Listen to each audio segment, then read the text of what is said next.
How are you doing? I'm here to show you what I call a night glitch effect. You get a lot out of it for very little work. So let me show you how it's done. To start, you're going to want to duplicate your layer. So let's duplicate this. Next, we want to go up to Filter and Convert for Smart Filters. Hit OK. Back up to Filters. And we're going to go to Filter Gallery here. And you're going to pick halftone color. I'm going to pick a size. You can pick your own size. I'm going to go with about a 2 here. And my contrast, keep it at about a 9. Make sure your pattern type is on line. So once you have all that, hit OK. Next, you're going to want to hit Control, Shift, Alt, and E. You're going to have to use both hands for this command. What this does is it groups all your current layers basically into one. It just kind of makes it all one layer. After that, you're going to want to convert to Smart Object.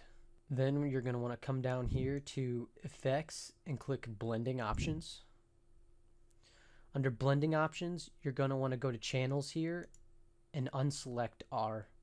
Okay, now hit OK. Then come over to Filters. Find Stylize and go all the way down to Wind. Under Wind, you're going to want to have it on. Let me back out a little bit so I can see. There we go. You're going to want this on Stagger. So make sure your wind effect is on Stagger. That's the only thing you need to change, so hit OK. Now you can see the effects start to take shape. If you need to knock any of this blue out that's too distracting for you, you can always click on the Smart Filter down here. And you can start to mask this area out. So I'm going to just mask it out just a tiny bit. We'll increase this size up here a little more. So I'm just going to dial this down just a little bit here. So just a touch.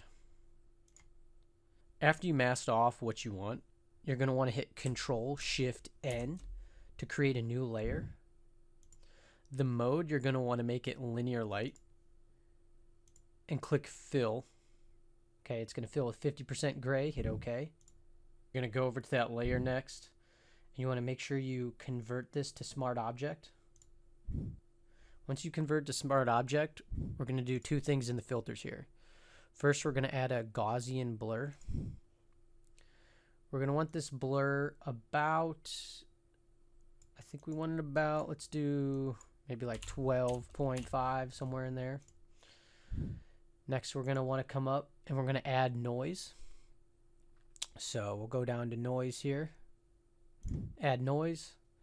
We'll make it about, let's see what 40 looks like. We'll make it about 40 for noise. So that's a little too noisy, so we can go over to the opacity. And we can just kind of dial it back a little bit to wherever you kind of like it. I'm just going to eyeball it. Let's say like 35%. Next, we're going to do 2 really quick things. We're going to come down here and we're going to first do, let's do some hue and saturation first. This is going to kind of swap that red and that blue. So if you see now that what red was red is blue and what blue was red. So you see the difference there? So we're going to swap those, and then we're going to head to color lookup. And what's cool is you can go over here to color lookup, and this is this cool night, foggy night effect that I like. So you're going to click on foggy night, and there you go. Now you got that cool kind of dulled out night effect.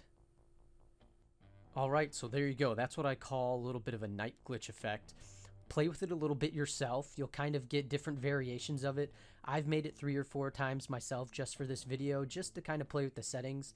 Each time it comes out a little bit different. So go do that yourself. I highly encourage you to, play with it and not just copy the exact settings I do. Make it your own. If you learned from this video, if you liked it, go hit that like button. Make a comment if you want to see anything else or have any other suggestions. Please subscribe, and other than that, I'll see you in the next video.